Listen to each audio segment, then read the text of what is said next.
पिता परमेश्वर का हम धन्यवाद करते हैं आज के इस समय के लिए कि हम परमेश्वर की उपस्थिति में, परमेश्वर के वचन के प्रकाश में कुछ बातों को सीखेंगे।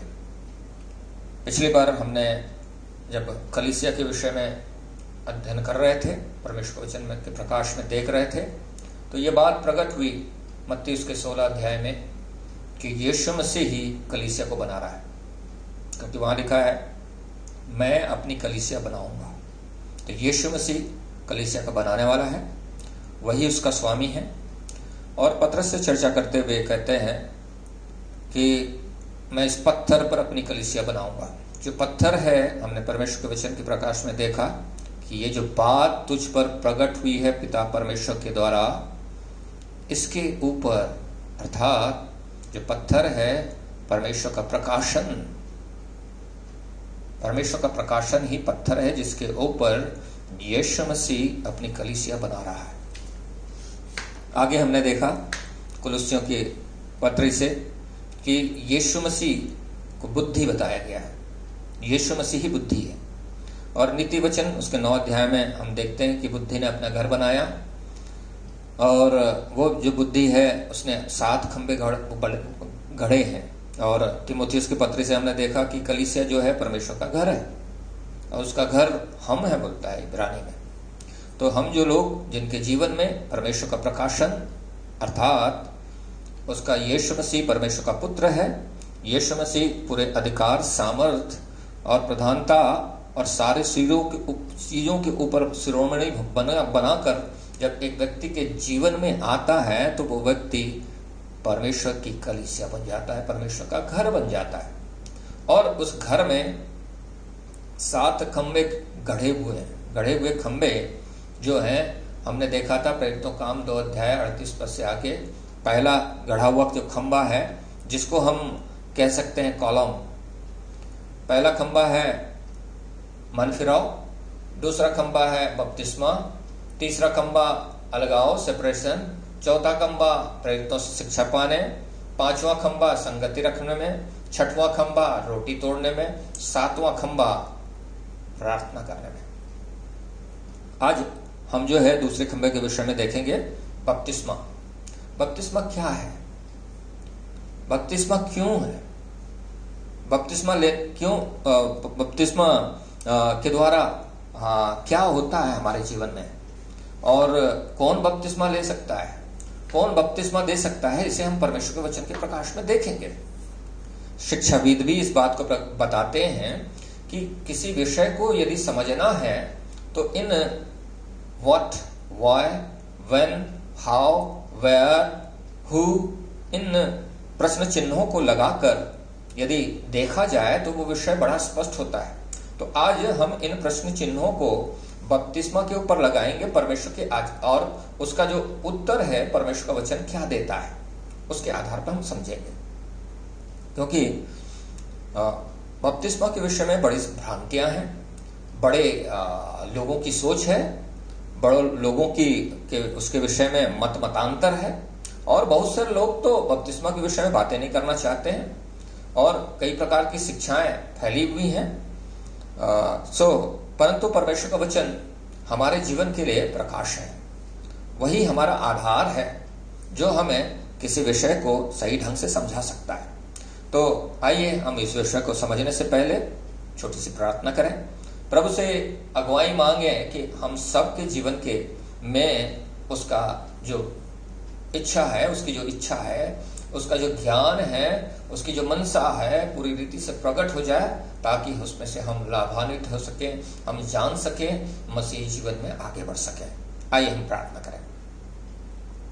पिता परमेश्वर, हम आपका धन्यवाद जय जयकार करते हैं आपके प्रेम के लिए, आपके दया के लिए, आपके अनुग्रह के लिए, आपकी अगुवाई के लिए, आपके प्रेम के लिए, आपकी सहायता के लिए। विशेष करके हम आपका धन्यवाद करते हैं आपके पवित्र वचन के प्रकाश के लिए, जिसके द्वारा हमारे जीवन के अंधकार दूर होता है। प्रभु, आप हमें अपने सत्य को के द्वारा स्वतंत्र करते हैं। प्रभु, बंधनों को तोड़ते हैं, अंधकार को मिटाते हैं। इसलिए आज के समय में पवित्र आत्मा की अधीनता में और आपके वचन के प्रकाश में इस विषय को जानना, सीखना, समझना चाहते हैं। हम सब के ऊपर आपकी दया हो, आपका नियंत्रण हो, आप बोलें, आप बातचीत करें। हर एक के मन में, हर एक के विचार में, हर एक की भावनाओं में, हर एक की बुद्धि में, हर एक के मस्तिष्क में आपका नियंत्रण हो, आपका पवित्र वचन डाला जाए और हर एक आपके प्रकाश में प्रकाशित होकर आगे बढ़ने पाए। ऐसी दया चाहते हैं यीशु मसीह के नाम में, आमीन।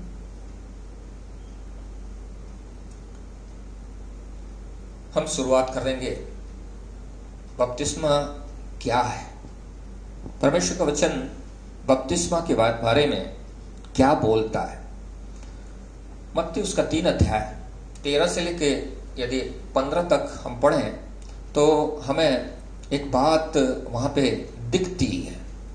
आइए हम पढ़ें मत्ती उसका 3 अध्याय 13 से लेके 15 तक। उस समय यीशु गलील से यरदन के किनारे यूहन्ना के पास उससे बपतिस्मा लेने आया। हाँ, यहाँ पे देखिए 2 व्यक्ति हैं, यूहन्ना बपतिस्मा देने वाला और यीशु मसीह। और इस बात को हम सब जानते हैं कि यूहन्ना बपतिस्मा देने वाला परमेश्वर की ओर से आया है और उसके विषय में यीशु मसीह ने भी गवाही दी कि उससे बढ़कर कोई नहीं जो स्त्रियों से जन्मे हैं।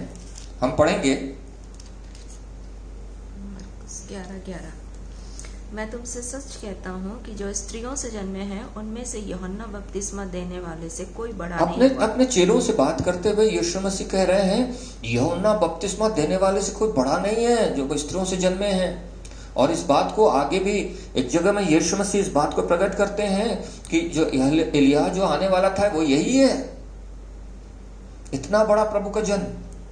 और फिर यीशु मसीह के बारे में हम जानते हैं कि परमेश्वर का पुत्र है जो देहधारी होके हमारे इस दुनिया में आया। और ये 2 अद्भुत व्यक्तित्व हमने सामने हैं और दोनों बात कर रहे हैं। दोनों यूं ही ऐसी बातें नहीं कर रहे हैं। यहां पे बात कर रहे हैं बपतिस्मा के विषय में। वहां पे यूहन्ना बपतिस्मा देने वाला बात कर रहा है, आगे पढ़ेंगे पता चलता है। परंतु यूहन्ना यह कहकर उसे रोकने लगा। यीशु मसीह को यूहन्ना बपतिस्मा देने वाला रोक के कह रहा है मुझे तो तेरे हाथ से बपतिस्मा लेने की आवश्यकता है। हालेलुया।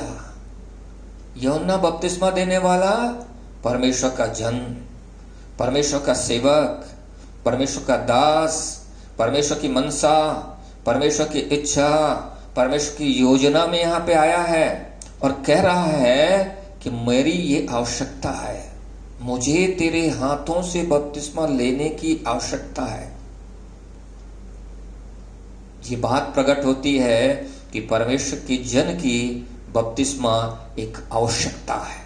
यीशु ने उसको यह उत्तर दिया, अब तो ऐसा ही होने दे, क्योंकि हमें इसी रीति से सब धार्मिकता को पूरा करना उचित है। कई लोग कहते हैं यहाँ पे कि धार्मिकता है बपतिस्मा, गलत नहीं है, परंतु जिस रेफरेंस में वहां पे जिस कॉन्टेक्स्ट में बात कर रहा है यीशु मसीह इस रीति से सारी धार्मिकता को पूरी होने दे, तो वहां पे यीशु मसीह का जो भाव था, जो भावार्थ था या अर्थ था, अभिप्राय था, वो ये है कि वहां पे यूहन्ना बपतिस्मा देने वाला बोल रहा है मैं तेरे को बपतिस्मा नहीं दूंगा, तू मेरे को बपतिस्मा दे।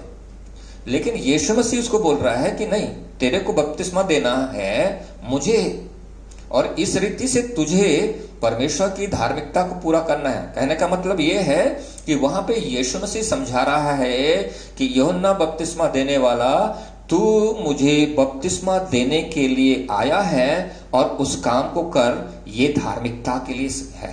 धार्मिकता का अर्थ है, यदि इंग्लिश में पढ़ेंगे तो राइचियसनेस, और सीधे शब्दों में कहा राइटनेस। परमेश्वर के हिसाब से सही क्या है। परमेश्वर ने, हम पढ़ते हैं 1 कुरिन्थी में, God is God of order.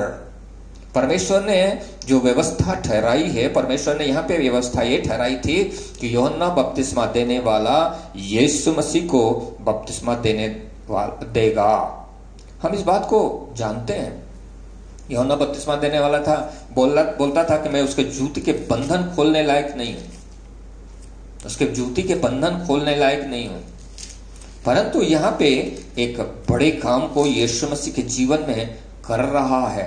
यह परमेश्वर की ठहराया हुआ ऑर्डर है, परमेश्वर के ठहराई की व्यवस्था है। उसको पूरा करने के लिए यीशु मसीह उसे कह रहा है। तो यहां पे एक वो अलग एक विषय है, हम उस पर ज्यादा नहीं जाएंगे। लेकिन एक बात हमें बपतिस्मा के रेफरेंस में, कॉन्टेक्स्ट में, प्रसंग में हमें समझने की आवश्यकता है कि बपतिस्मा परमेश्वर के जन की आवश्यकता है। जब यूहन्ना बपतिस्मा देने वाले जैसे प्रभु के बड़े जन को बपतिस्मा की आवश्यकता है, तो बाकी लोगों को भी उसकी आवश्यकता है। और इस बात को यीशु मसीह ने करके दिखाया। यीशु मसीह ने स्वयं बपतिस्मा लेके दिखाया कि उसकी जब आवश्यकता है। क्योंकि हम इस बात को भी देखते हैं कि यीशु मसीह पवित्र आत्मा के द्वारा जन्मा, पवित्र आत्मा की ओर से जो परमेश्वर का वचन है मरियम की गर्भ में डाला गया और वचन देहधारी हुआ और ये मनुष्यों के बीच में डेरा किया, यीशु मसीह के रूप में आया। और यहाँ पे यीशु मसीह ने स्वयं बपतिस्मा लिया। और उसके बाद हम आगे पढ़ते हैं, लूका में पढ़ते हैं कि बपतिस्मा लेने के बाद जब वो प्रार्थना कर रहा था तो पवित्र आत्मा उसके ऊपर उतरा। पवित्र आत्मा से भरकर जंगल में गया और वहां से जब वापस आया पवित्र आत्मा से भरा हुआ, तो वो सेवा का काम करने लगा। तो यहाँ पे हम उस ओर ज्यादा न जाते हुए यहाँ हम देखते हैं कि बपतिस्मा परमेश्वर की जन की आवश्यकता है।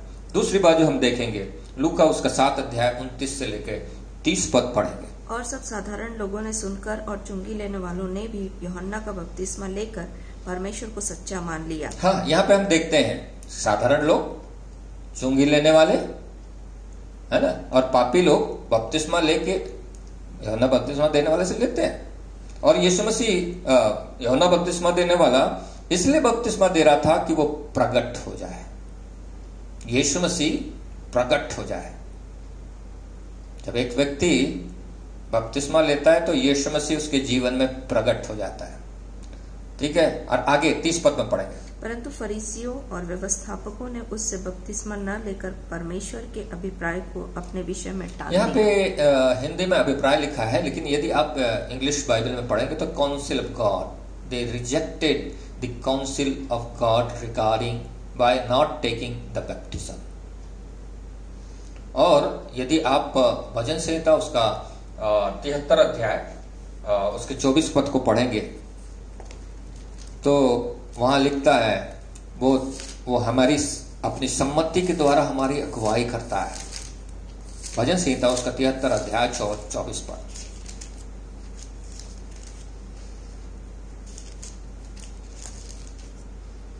तू सम्मति देता हुआ मेरी अगुवाई करेगा। हाँ, कौन अगुवाई कर रहा है? परमेश्वर।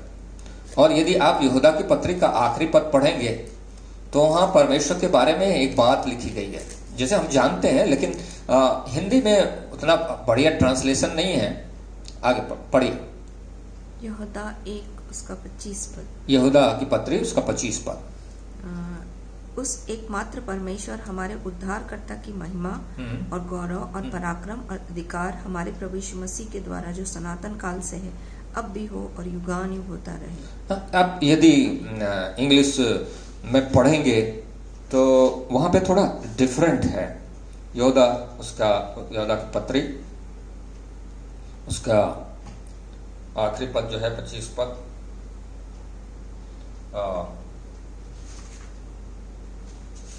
पढ़ लेंगे। To God our Savior who alone is wise। परमेश्वर जो हमारा उद्धार करता है केवल वही बुद्धिमान है। और यहां पे इस बात को प्रकट करता है कि परमेश्वर ही केवल बुद्धिमान है। बाकी लोगों के मनुष्य की जो बुद्धि है ना, इतनी कम है कि उसकी गणना नगण्य है। मैथमेटिकल कैलकुलेशंस में जब कई जो कैलकुलेशंस हैं बहुत कम मात्रा में रह जाते हैं तो उसको नेग्लिजिबल बोलते हैं। या यूं कहें सामान्य भाषा में, यदि किसी के पास 1 करोड़ रुपए हो तो वो एक अठन्नी की बात सोचता नहीं है, उसके सामने उसका कोई वैल्यू नहीं है, या 10 पैसे का कोई वैल्यू नहीं होता है। वैसे ही परमेश्वर के पास इतनी बुद्धि है कि मनुष्यों की जो बुद्धि है उसकी गिनती नहीं है, वो परमेश्वर की बुद्धि के सामने नहीं टिकती। इसलिए परमेश्वर का वचन इस बात को कहता है, God who alone is wise. वो बुद्धिमान परमेश्वर जब सम्मति दे रहा है तो उसकी कितनी महत्ता है, कितनी महत्ता है। और इसीलिए बोलता है 30 पद में, लूका 7 अध्याय के 30 पद में, उन्होंने परमेश्वर की सम्मति को टाल दिया। और यदि आप नीति वचन में 1 अध्याय में बोलता है, जब मैंने तुमको सम्मति दे तुमने नहीं सुना तो जब तुम पर विपत्ति आएगी तो मैं ठट्ठा करूंगा, हंसूंगा, बोलता है। परमेश्वर की सम्मति जो है हमारी अगुवाई के लिए, अगुवाई का बढ़ोतरी के लिए, जब बढ़ते हैं आगे जाते हैं, किधर जाना है, कैसे जाना है। क्योंकि भजन संहिता 34 अध्याय उसमें बोलता है, जितने ने तेरी ओर देखा उन्होंने दृष्टि पाई, उनका मुंह काला नहीं हुआ। परमेश्वर जब अगुवाई करता है आपको लज्जित होने की जरूरत नहीं है, आप लज्जित होना नहीं पड़ेगा, आपको जहां जाना है वहां पहुंच जाएंगे। इसलिए बपतिस्मा बुद्धिमान परमेश्वर की सम्मति है, उसका एक बड़ा अभिप्राय है, एक बड़ा काम आत्मिक जीवन में होता है। इसलिए परमेश्वर ने बुद्धि दी है, इस बात की सम्मति दी है।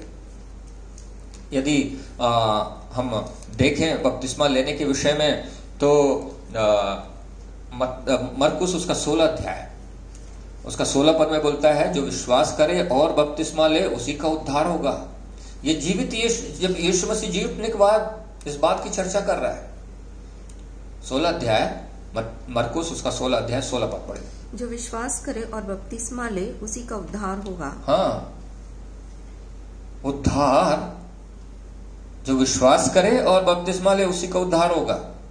मत्ती उसका 28 अध्याय 19 पद में बोलता है, जी उठे हुए मृत्यु से जय पाए हुए यीशु मसीह वहां चेलों से बातचीत कर रहे हैं और कह रहे हैं, स्वर्ग और पृथ्वी का सारा अधिकार मुझे दिया गया है, और तब तुम जाकर सारी जाति के लोगों को चेला बनाओ, उन्हें पिता पुत्र पवित्र आत्मा के नाम से बपतिस्मा दो और उन्हें मानना सिखाओ। ये यीशु मसीह की आज्ञा है, हम टाल नहीं सकते। यदि यीशु मसीह ने कहा है, एक बड़ी बात है, इस बात को हमें समझना है। आइए हम देखेंगे परमेश्वर के वचन में के प्रकाश में कि क्या बातें हैं, क्यों ये बपतिस्मा इतना महत्वपूर्ण है, क्या बात होती है, क्यों जरूरी है। यूहन्ना 1 अध्याय उसका 21 पद, यूहन्ना 1 अध्याय उसका 31 पद। मैं तो उसे पहचानता न था, परंतु इसलिए मैं जल से बपतिस्मा देता हुआ आया कि वह इज़राइल पर प्रकट हो जाए। हाँ, यीशु मसीह इस्राएल पर प्रकट हो जाए, यीशु मसीह इस्राएल पर प्रकट हो जाए, इसलिए बपतिस्मा दिया जाता है। और परमेश्वर की मनसा है, इच्छा है, एक व्यक्ति के जीवन में यीशु मसीह बपतिस्मा लेने के द्वारा प्रकट हो जाता है। इसी को हम पढ़ रहे थे लूका 7 अध्याय में। परमेश्वर को उन्होंने सच्चा मान लिया। सच्चा मान लिया मतलब जो परमेश्वर है सही है, सत्य मार्ग की हमारी अगुवाई कर रहा है, सत्य के मार्ग में आगे ले जा रहा है। इस बात को बपतिस्मा लेने के द्वारा एक व्यक्ति प्रकट करता है। दूसरी बात, जो एक बात हम देखेंगे, प्रेरितों काम उसके 2 अध्याय में 2 चीजें बताई गई हैं बपतिस्मा लेने के द्वारा क्या क्या होता है। पतरस ने उससे कहा, मन फिराओ और तुम में से हर एक अपने अपने पापों की क्षमा के लिए यीशु मसीह के नाम से बपतिस्मा ले। पापों की क्षमा के लिए बपतिस्मा लेने की आवश्यकता है। पापों की क्षमा होती है। एक व्यक्ति जब पवित्र बपतिस्मा लेता है तो इंग्लिश में बोलता है रेमिशन ऑफ सिन। रेमिशन का मतलब होता है कैंसिलेशन। पाप का जो बंधन है, पाप का जो कर्ज है, पाप का जो श्राप है, पाप की जो मजदूरी है, उसका कैंसिलेशन होता है बपतिस्मा के बाद, बपतिस्मा द्वारा। ये पहली आशीष है। दूसरी जो बात हम देखेंगे, तब तुम पवित्र आत्मा का दान पाओगे बोलते हैं। इसके बाद वो एंटाइटल्ड होता है पवित्र आत्मा के दान के विषय में। तीसरी जो बात होती है, रोमी उसका 6 अध्याय 3 और 7 से पढ़ेंगे। वहां पे यो लिखा है, क्या तुम नहीं जानते कि हम सब जिन्होंने मसीह यीशु का बपतिस्मा लिया उसकी मृत्यु का बपतिस्मा लिया, अतः उस मृत्यु की बपतिस्मा पाने से हम उसके साथ गाड़े गए, ताकि जैसे मसीह पिता की महिमा के द्वारा मरे हुओं में से जलाया गया, वैसे ही हम भी नए जीवन की सी चाल चलें। हाँ, यहाँ पे बताता है जब सहभागी हो जाते हैं मृत्यु में, उसकी मृत्यु की सहभागिता होती है, तो अब नए जीवन की सी चाल, नए जीवन की जो चाल है उसके बाद प्रारंभ होती है। क्योंकि यीशु मसीह जीवन देने आया, एक नया जीवन। वो क्या है? आत्मा का जीवन। ये शारीरिक धरातल पे ये बातें प्रकट नहीं होती हैं। ये आत्मा की धरातल पे परमेश्वर आत्मा है, परमेश्वर की बातें आत्मिक आत्मा है, और वो आत्मा की धरातल पे ये काम होते हैं। इसलिए लोगों को समझ, जो शारीरिक लोग हैं वो समझते नहीं है। हमने पहली बात देखी कि यीशु मसीह प्रकट हो जाता है, पापों की क्षमा मिलती है। दूसरी बात, तीसरी बात हम देखते हैं कि नया जीवन प्रकट होता है। चौथी बात, 1 कुरिन्थियों उसका 12 अध्याय 13 पद।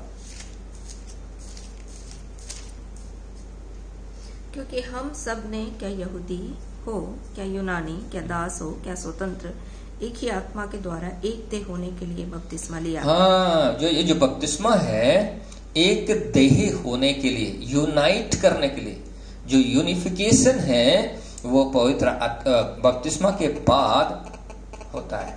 उस देह में एक व्यक्ति, क्योंकि प्रभु की जो देह है एक ही है, यीशु मसीह एक है, एक ही प्रभु है और उसकी एक ही देह है।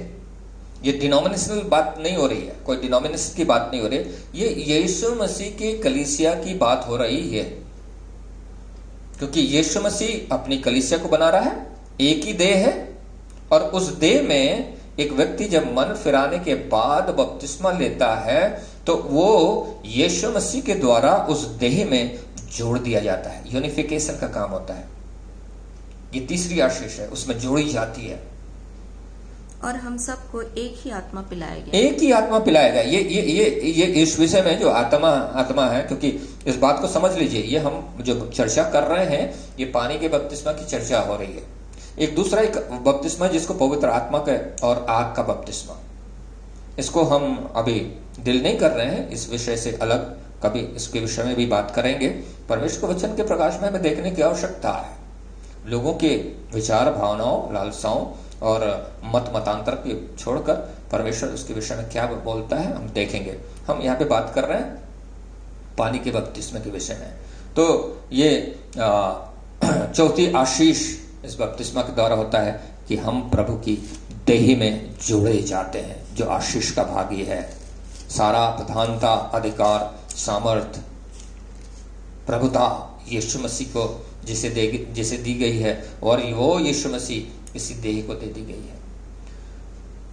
आगे यदि हम देखें गलाती उसके 6 अध्याय, गलाती उसके 3 अध्याय 27 और 29 में पढ़ेंगे।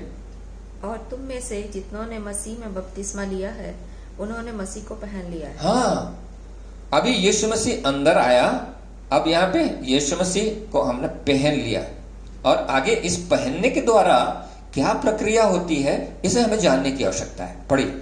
अब ना कोई यहूदी रहा, न यूनानी, न हाँ, अब जितना भी जो सेग्रीगेशन है या सेपरेशन है, जो हमारा अलगाव है, वो सब खत्म हो गया। अब कोई यहूदी नहीं रहा, कोई यूनानी नहीं रहा, कोई दास नहीं रहा, कोई दासी नहीं रहा, कोई नर नहीं रहा। केवल एक ही पहचान, एक ही आइडेंटिटी है, ये यीशु मसीह है। परमेश्वर जब देखता है एक बपतिस्मा लिए हुए व्यक्ति को, उसको यीशु मसीह दिखता है। ये क्या परमेश्वर का पुत्र है, ये मेरा पुत्र है, ये मेरा पुत्र है। अभी वो नहीं देख रहा है कि नर है कि नारी है, वो ये नहीं देख रहा कि यहूदी है कि यूनानी है, कोई जातिवाद नहीं है, कोई किस काम को कर रहा है, उसकी पोजीशन क्या है वो नहीं देख रहा है, उसके लिंग क्या है वो भी नहीं देख रहा है। यहां पे खत्म हो जाती है। ये अद्भुत काम प्रभु करता है। और यदि तुम मसीह के हो तो अब्राहम के वंश और प्रतिज्ञा के अनुसार वारिस भी हो। हाँ, यहाँ पे क्या बोलता है, अब इब्राहिम की आशीष की, उसकी जो प्रतिज्ञा है और उसकी जो आशीष है, उसके आप भागी बन गए। उसकी तो बोलता है पवित्र आत्मा का दान पाओगे। गलाती उसके 2 अध्याय 3 अध्याय उसका 13 और 14। हाँ, 3 अध्याय 13 और 14 में पढ़िए। मसीह ने जो हमारे लिए श्रापित बना, मसीह ने जो हमारे लिए श्रापित बना, हमें मोल लेकर व्यवस्था के श्राप से छुड़ाया, हमें मोल लेकर व्यवस्था के श्राप से छुड़ाया। क्योंकि लिखा है, जो कोई काट पर लटकाया जाता है वो श्रापित है। यह इसलिए हुआ कि इब्राहिम की आशीष मसीह यीशु में अन्य जातियों तक पहुँचे। मसीह यीशु की आशीष इब्राहिम के द्वारा, इब्राहिम की आशीष मसीह यीशु के द्वारा अन्य जाति तक पहुंचे, और हम विश्वास के द्वारा उस आत्मा को प्राप्त करें जिसकी प्रतिज्ञा हुई है। तो आशीष क्या है? पवित्र आत्मा।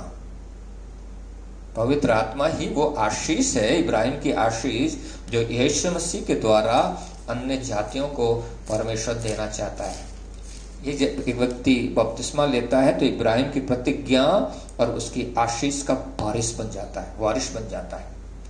आगे देखें, कुलुस्सी उसका 2 अध्याय 12 और 15, 12 से लेकर 15। और उसी के साथ बपतिस्मा में गाड़े गए, और उसी में परमेश्वर की सामर्थ पर विश्वास करके जिसने उसको मरे हुओं में से जिलाया, उसके साथ जी भी उठे। यीशु मसीह के साथ एक व्यक्ति जी उठता है, आत्मा के धरातल पे जी उठता है।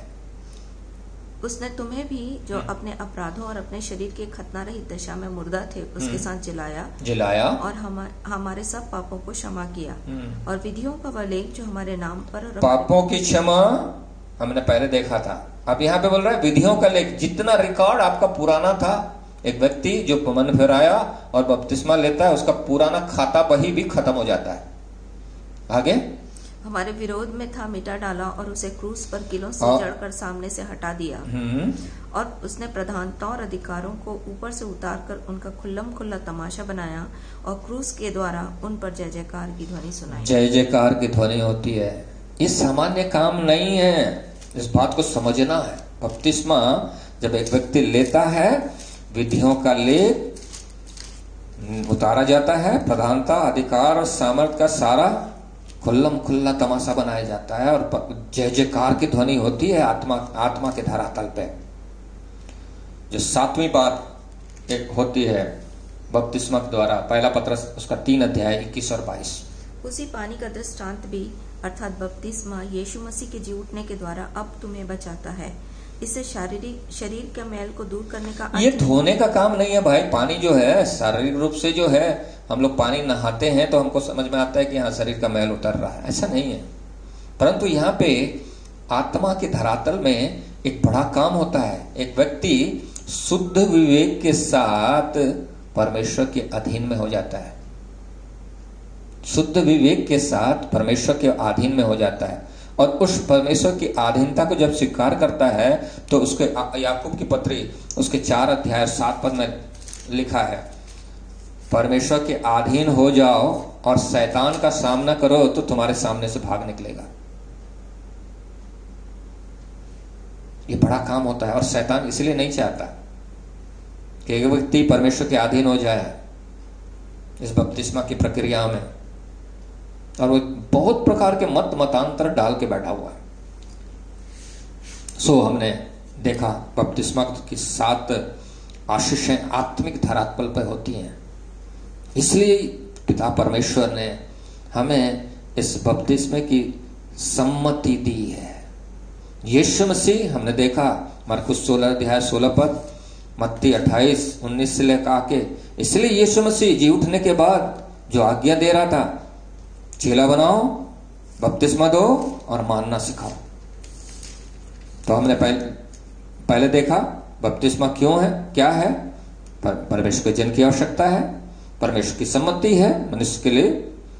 और दूसरी बात में हमने देखा बपतिस्मा क्या क्यों है। ये 7 आशीष हैं, व्यक्ति 7 आत्मिक आशीषों का भागी बनता है। अब जानने की आवश्यकता है कि बपतिस्मा कौन ले सकता है। तो हमने जैसा देखा परमेश्वर का जन ले सकता है। दूसरा जो बात है हमने देखा था, चेले लोग बपतिस्मा ले रहे थे, ठीक है, चेले यीशु ले रहे थे। तीसरी बात हमने मरकुस उसके 16 अध्याय में देखा, विश्वास करें। अब सवाल ये उठता है कि परमेश्वर का जन कौन है, चेला कौन है, विश्वास करने वाले कौन है, क्या ये तीनों लोग अलग अलग हैं? यदि हम परमेश्वर के वचन के प्रकाश में इन सब बातों को देखें तो ये बात आपके सामने प्रकट होगी कि परमेश्वर का जन, चेला, विश्वास करने वाले, ये तीनों एक ही हैं। अलग अलग शब्दों के साथ उन्हें इंगित किया गया है। आइए हम देखते हैं यूहन्ना उसका 1 अध्याय 12 पद पढ़े। परंतु जितनों ने उसे ग्रहण किया उसने उन्हें अपनी संतान होने का अधिकार दिया, अर्थात उन्हें जो उसके नाम पर विश्वास करते हैं। हाँ, यहाँ पे लिखा है जितनों ने उसे ग्रहण किया, अर्थात उसके नाम पर विश्वास करते हैं। उसके नाम पर विश्वास करने वाले ही उसको ग्रहण करते, अर्थात उसके नाम पर विश्वास करने वाले जो हैं उसे ग्रहण करते हैं। विश्वास की बहुत सारी परिभाषाएं लोग देते हैं, इब्रानी बात, अनदेखी वस्तुओं, पर तो एक्चुअल में क्या होता है लोग बताते नहीं। एक व्यक्ति जब यीशु को प्रभु करके ग्रहण करता है, कुलुस्सी 2 अध्याय 6 पद में, तो वही विश्वास है। अतः जैसे तुमने मसीह यीशु को प्रभु करके ग्रहण कर लिया, वैसे ही उसी में चलते रहो। हाँ, यीशु मसीह एक व्यक्ति के जीवन में हृदय में जब प्रवेश करता है, बुद्धि तेरे हृदय में प्रवेश करेगी बोलता है नीति वचन में। एक यीशु मसीह प्रभु बन के जब एक व्यक्ति के हृदय में प्रवेश करता है, यह है विश्वास। उसी को इब्रानी 12 में बोलता है, हमने विश्वास किया। वहां बोलता है परमेश्वर है। विश्वास करने वाला ये कहता है कि परमेश्वर, 12 अध्याय 1 पद पढ़े। 12:6 विश्वास, 12 माफ कीजिए 12:6 पढ़े। इब्रानी 11 अध्याय उसका 6 पद।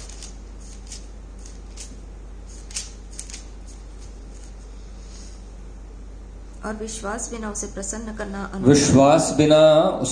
करना अनहोना है, क्योंकि परमेश्वर के पास आने वाले को ये विश्वास करना चाहिए कि वो है। हाँ, विश्वास करने वाले को जो परमेश्वर के पास आता है उसे विश्वास करना चाहिए कि वो है।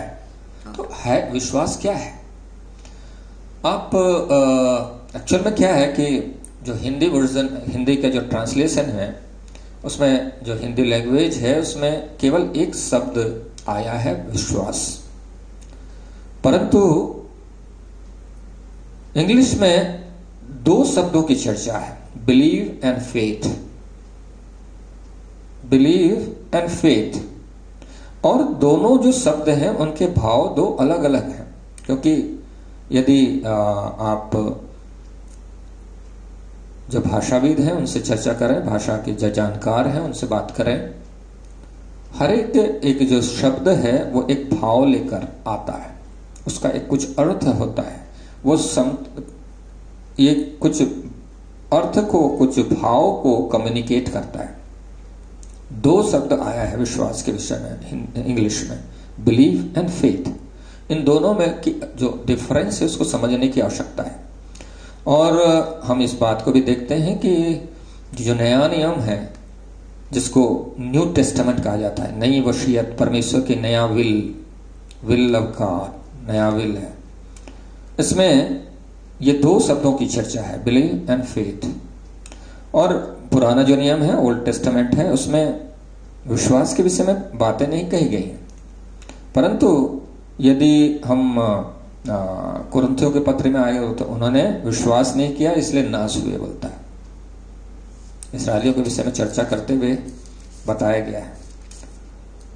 लेकिन वहां विश्वास की चर्चा नहीं, ऐसा नहीं है।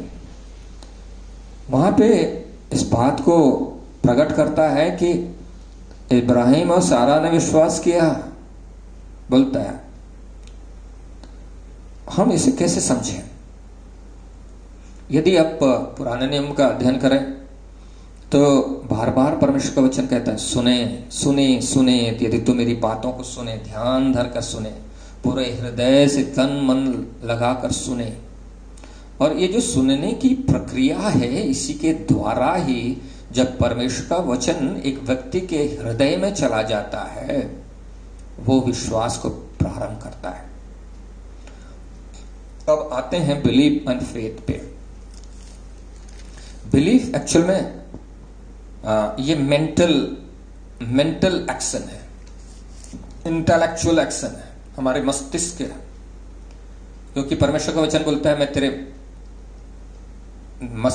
तेरे माइंड एंड हार्ट पे अपना वचन लिखूंगा बोलता है। माइंड एंड हार्ट, ये जो माइंड है, जहां पे जब परमेश्वर का वचन जाता है, परमेश्वर की सच्चाई जाती है, तो एक व्यक्ति परमेश्वर की सच्चाई को एक्नॉलेज करता है, उस चीज को रियलाइज करता है।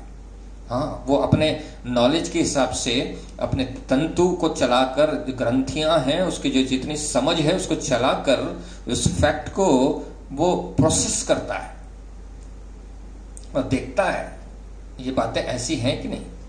और वहां पे जब वो एक्नॉलेज करता है तो इसको बिलीफ बोलते हैं, बिलीफ सिस्टम। ये केवल मेंटल लेवल पे, मस्तिष्क पे होता है। लेकिन जब एक व्यक्ति उस फैक्ट को, उस सच्चाई को, उस सत्य को अपने हृदय में ले जाता है तो उसको बोलते हैं फेथ। इसको बोला जाता है हृदय का विश्वास। इसलिए रोमी 10 अध्याय उसके 10 पद में बोलता है, मुंह से अंगीकार करे और हृदय से विश्वास करे तो उसको हमारे को में से जलाया तो वह निश्चय उद्धार पाएगा बोलता है। तो ये दो प्रकार के विश्वास हैं। हिंदी में एक ही वर्ड है।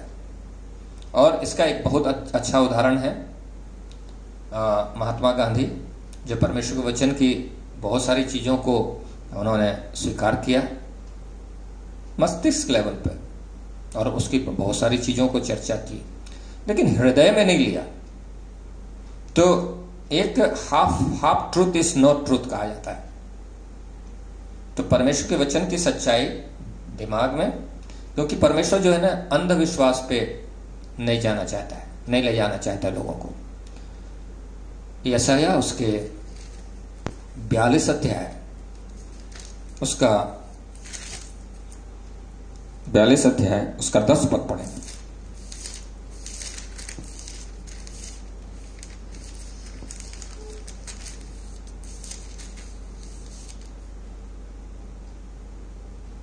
जैसे 42 अध्याय उसका 10 पद, यशायाह 43 अध्याय 43, माफ कीजिएगा 43 यहोवा की वाणी है, तुम मेरे साक्षी हो। तुम मेरे साक्षी हो। ऐसे साक्षी हमको गवाह बना रहा है, और ऐसा साक्षी बनाना चाहता है। तुम मेरे दास हो जिन्हें मैंने तुम्हें इसलिए चुना कि समझकर मेरी प्रतीति करो। हाँ, समझकर। समझने की जो प्रक्रिया है वो हमारे दिमाग में होता है। समझकर प्रतीति करो। तो बिलीफ एंड फेथ दोनों चाहिए। हम, परमेश्वर जो है अपने वचन को हमारे मस्तिष्क में घुसाता है, जिसके द्वारा हम समझते हैं। उस समझने के लिए दिमाग को खोलता है, पवित्र आत्मा सहायता करता है। और जब हम उस वचन की सच्चाई को अपने हृदय में प्रवेश कराते हैं, स्वीकार करते हैं, तब वो उद्धार का काम चालू होता है। यह है विश्वास। और इस विश्वास की आवश्यकता, उसी को यीशु मसीह बोल रहा है, जो विश्वास करे। और इसी बात को हम प्रेरितों काम उसके 8 अध्याय में उसके 37 पद में भी देखते हैं। जो फिलिप्पुस है खोजा के पास पहुंचा परमेश्वर की आत्मा की अगुवाई में। फिलिप्पुस ने कहा, यदि तू सारे मन से विश्वास करता उसके ऊपर से हम पढ़ना चालू करें।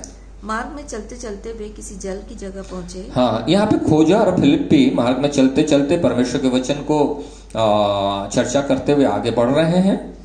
तब खोजे ने कहा, देख यहाँ जल है। देख यहाँ जल है। ये खोजे के विषय में भी हमें मैं आपको याद स्मरण दिलाना चाहूंगा। खोजा परमेश्वर के भवन में गया हुआ था। परमेश्वर उसके जीवन में महत्व रखता था और वहां से वो वापस आ रहा था और परमेश्वर के वचन को पढ़ते हुए आ रहा था, लेकिन उसको प्रकाशन नहीं मिला था और इसलिए परमेश्वर की आत्मा ने फिलिप्पुस को उसके पास पहुंचाया और परमेश्वर के वचन का भेद जब प्रकट हुआ तब वो वहां पे चलते चलते खोजा कह रहा है, आगे पढ़िए। अब मुझे बपतिस्मा लेने से क्या रोक है? हाँ, वहां से पूछ रहा है खोजा। अब उसको बपतिस्मा की आवश्यकता उसको समझ में आ गई। फिलिप्पुस ने कहा, यदि तू सारे मन से विश्वास कर। हाँ, यहाँ पे सारे मन से विश्वास की बात कर रहा है। यदि सारे मन से विश्वास करेगा तो बपतिस्मा ले सकता है। तो उसने उत्तर दिया, मैं विश्वास करता हूँ कि यीशु मसीह परमेश्वर का पुत्र है। हाँ, क्या चीज पे विश्वास करना है? यीशु मसीह परमेश्वर का पुत्र है। एक व्यक्ति जब इस बात को हृदय से विश्वास करता है, विश्वास का अर्थ मतलब है उस सच्चाई को अपने हृदय में स्वीकार कर लेता है। उसी को भजन संहिता उसके 119 अध्याय उसके 30 पद में पढ़ेंगे। भजन संहिता 119 अध्याय उसका 30 पद।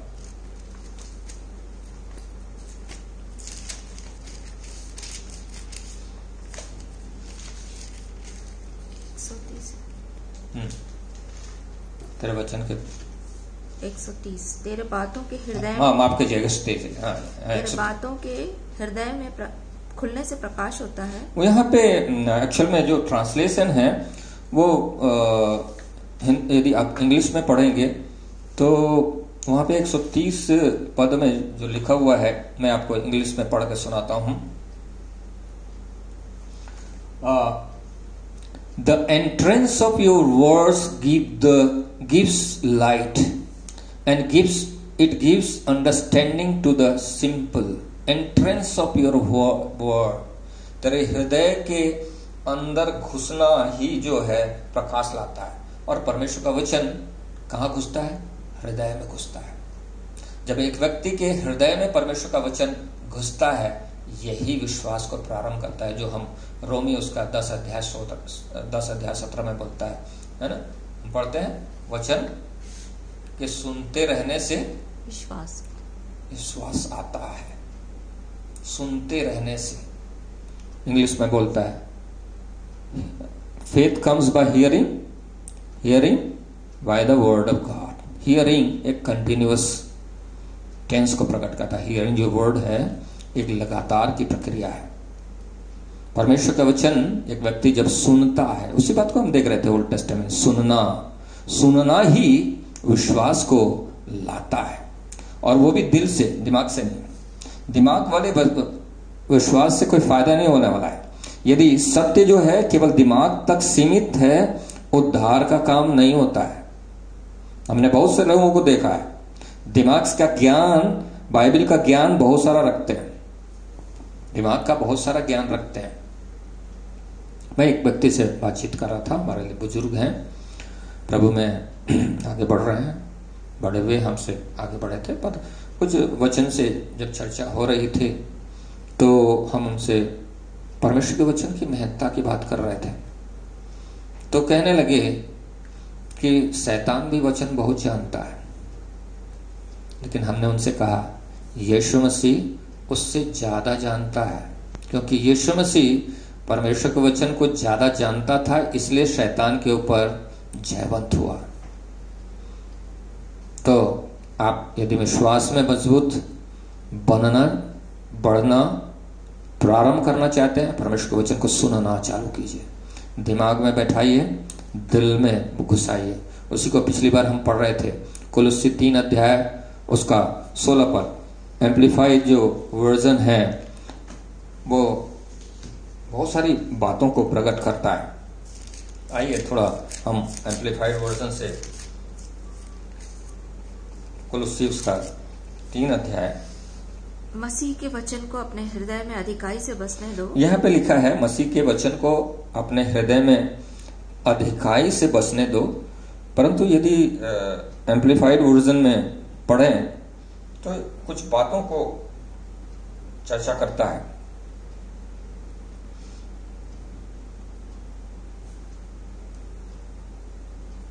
कोलोस्सीस का 3 अध्याय 16 पद में,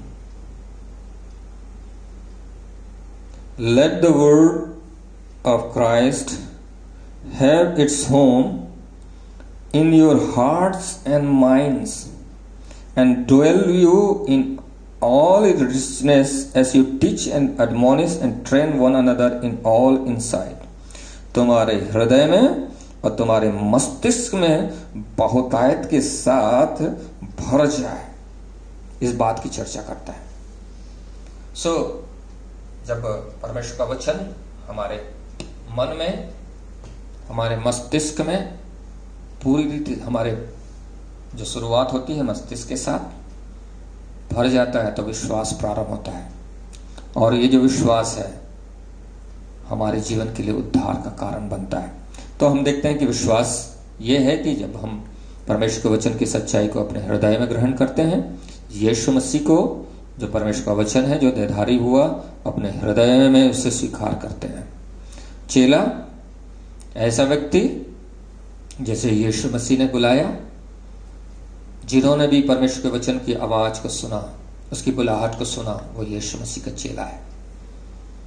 तीसरी बात, परमेश्वर का जन, तो यही यूहन्ना 1 अध्याय 12 में बता, परमेश्वर का संतान, परमेश्वर का संतान ही परमेश्वर का जन है। उन्हीं को ही चेलों को अपने साथ में रखा, उनको सिखाया और भेजा। ये लोग ही बपतिस्मा उनकी आवश्यकता है, इनके लिए। अब हम आते हैं, हमने यहां पे देखा कौन बपतिस्मा ले सकता है। तीसरी बात, कौन बपतिस्मा दे सकता है, यही जो हम पढ़ रहे थे प्रेरितों काम, उसका 8 अध्याय 12 पद में पढ़िए। तो 8 अध्याय 12 पद और 37 पद में हम देखते हैं। 37 पद को हमने पढ़ा था कि खोजा को फिलिप्पुस ने बपतिस्मा दिया। फिलिप्पुस यीशु मसीह का चेला था, प्रेरित था, प्रभु यीशु मसीह ने उसको बुलाया था। प्रभु यीशु मसीह के साथ में रहकर वो सीख रहा था, उसके साथ साथ आगे चला, पवित्र आत्मा से भरपूर हुआ और पवित्र आत्मा की अगुवाई में चल रहा था। और वो उसको कोई ऑर्डिनेशन नहीं हुआ था, वो तो सीधा यीशु मसीह के ऑर्डिनेशन से मिला था। बहुत सारी जगह में कहते हैं कि नहीं, ये व्यक्ति फलाना व्यक्ति दे सकता है, परंतु यदि मत्ती उसके 28 अध्याय के 18 और 19 को पढ़ेंगे तो वहां पे चर्चा कर रहा है, प्रचार करो, चेला बनाओ, बपतिस्मा दो, सिखाओ। तो एक व्यक्ति जो प्रचार करता है उसके पास ये अधिकार है कि वो बपतिस्मा दे। लेकिन इस बात को भी हमें समझने की जरूरत है, जो व्यक्ति प्रचार कर रहा है और बपतिस्मा दे रहा है तो उसके पास सिखाने की भी क्षमता होनी चाहिए। जो बातें मैंने तुम्हें सिखाई हैं उन्हें मानना सीखो। तो वो यीशु मसीह से सीखने वाला व्यक्ति हो तो प्रचार करे, चेला बनाए, बपतिस्मा दे और उन्हें मानना सिखाए।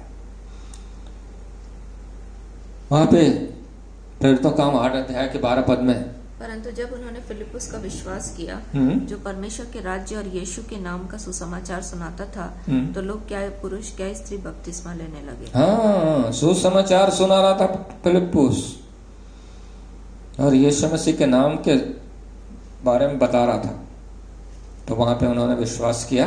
विश्वास का अर्थ है उन्होंने इस बात को स्वीकार किया अपने हृदय में और बपतिस्मा लेने लगे।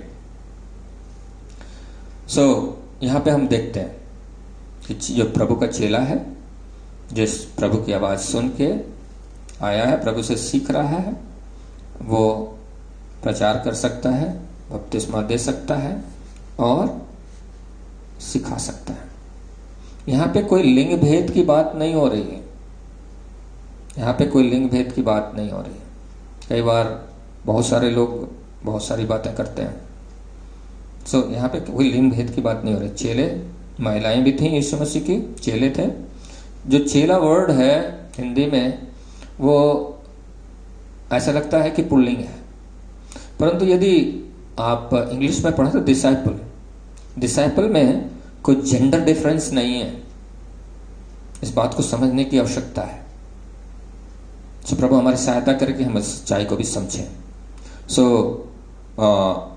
यहाँ पे हमने देखा बपतिस्मा क्या है, क्यों बपतिस्मा लेना है, और कौन ले सकता है और कौन दे सकता है। सो प्रभु हमारी सहायता करे कि परमेश्वर के वचन की सच्चाई को समझते हुए हम आगे बढ़ें। दूसरी एक बात देखने में आती है, इन दिनों में नो बैप्टिज्म की टीचिंग चल रही है, और जिसमें वो ये तर्क देते हैं कि जो डाकू था, एक डाकू जिसने यीशु मसीह को कहा है ये तो परमेश्वर के पुत्र, जब तू अपने राज्य में जाए तो मेरी सुधि लेना। वहां पे वो जो डाकू है क्रूस पे चढ़ा हुआ है और इस बात को स्वीकार कर रहा है कि ये परमेश्वर का पुत्र है। यहां पे देखिए पतरस के जीवन में भी वो बात प्रकट हुई थी कि तू जीवते परमेश्वर का पुत्र है। यहां पे एक पापी व्यक्ति है जो अपने जुर्म के कारण से क्रूस पे लटका हुआ है यीशु मसीह के साथ। उसके जीवन में यह प्रकाशन हुआ कि यह परमेश्वर का पुत्र है। तब यीशु मसीह ने उससे कहा आज ही तू मेरे साथ स्वर्गलोक हो। यदि जब हम पढ़ रहे थे रोमी उसके 6 अध्याय में यीशु मसीह के साथ गाड़ा गया, तो ये व्यक्ति लिटरली अक्षरशः जिंदा सशरीर यीशु मसीह के साथ मारा जा रहा है, यीशु मसीह के साथ गाड़ा गया, ये उसका बपतिस्मा हो गया और यीशु मसीह के साथ जी उठेगा, क्योंकि यीशु मसीह ने कहा आज ही तो मेरे साथ स्वर्गलोक में है। इसका मतलब उसके जीवन में हुआ। यही तो बपतिस्मा है। इस भुलावे में न रहे कि डाकू का बपतिस्मा नहीं हुआ। आप और मैं तो एक सांकेतिक रूप से पानी में बपतिस्मा लेते हैं, उसने अक्षरशः लिटरली उसने बैप्टिज्म लिया। भुलावे में न रहे, यह शैतान का धोखा है। परमेश्वर ऐसे लोगों के मन की आंखों को ज्योतिर्मय करे, उनकी समझ खुल जाए कि परमेश्वर के वचन की सच्चाई को समझ लें कि ये परमेश्वर की जन की आवश्यकता है, परमेश्वर के ये अब सम्मति है। आप परमेश्वर की सम्मति से मुंह फेर कर आगे नहीं बढ़ पाएंगे। परमेश्वर हम सबकी सहायता करे। दूसरी एक बात और भी कही जाती है बपतिस्मा के बारे में कि यीशु मसीह जब बपतिस्मा लिया तो उसका परीक्षा हुआ। भैया जितने बपतिस्मा लेते हैं उनकी परीक्षा। अरे भैया यदि आप जयवंत बनाना चाहते, परमेश्वर चाहता है कि आप जयवंत बने, परमेश्वर जयवंत बने। वहां पे परीक्षा नहीं थी, उसकी जांच हो रही थी। 2 चीजें अलग अलग होती हैं, एग्जामिनेशन एंड टेस्ट। 2 अलग चीजें होती है। टेस्ट में जो आदमी को इवेल्युएट किया जाता है, इवेल्युएट किया जाता है कितने पानी में है, वहां पे केवल टेस्ट हो रही थी। एग्जामिनेशन में फेल होते हैं या पास होते हैं, वहां एग्जामिनेशन नहीं है, टेस्टिंग है। वहां पे परमेश्वर हम सबको आगे बढ़ाने के लिए, एक कदम आगे बढ़ाने के लिए, एक सीढ़ी आगे बढ़ाने के लिए, प्रमोशन के लिए वहां पे उस बात को रखा है। ये प्रक्रिया में यदि आप बढ़ना चाहते हैं, आप इस स्टेप को आप फॉरगो या स्किप नहीं कर सकते। परमेश्वर हमारी सहायता करे। यीशु मसीह को देखिए, जब उसका बपतिस्मा हुआ, बाहर आया, पवित्र आत्मा भरा और उसके बाद शैतान से उसका सामना हुआ, फिर वो पवित्र पावर आया, बहुतों के जीवन में काम हुआ। असली सेवकाई उसकी प्रारंभ हुई। 3.5 साल की जो सेवकाई थी, लोगों के जीवन में आशीष आई। क्या आप नहीं चाहते कि लोगों के जीवन के लिए आप आशीष का कारण बने, आशीष से भरपूर हो जाए लोग आपके द्वारा? परमेश्वर की मनसा है, ये परमेश्वर की मनसा है। आप परमेश्वर से ज्यादा बुद्धिमान नहीं हैं। ये इस छलावे में ना रहे, समझ जाए। परमेश्वर हम सबकी सहायता करे। आइए हम प्रार्थना करें। प्रभु हर एक की मन की आंखों को ज्योतिर्मय का ग्रहण करना हृदय दे। आपका पवित्र वचन लोगों से बोले और बातचीत करें, हम सबकी सहायता करें, यीशु के नाम में आमीन।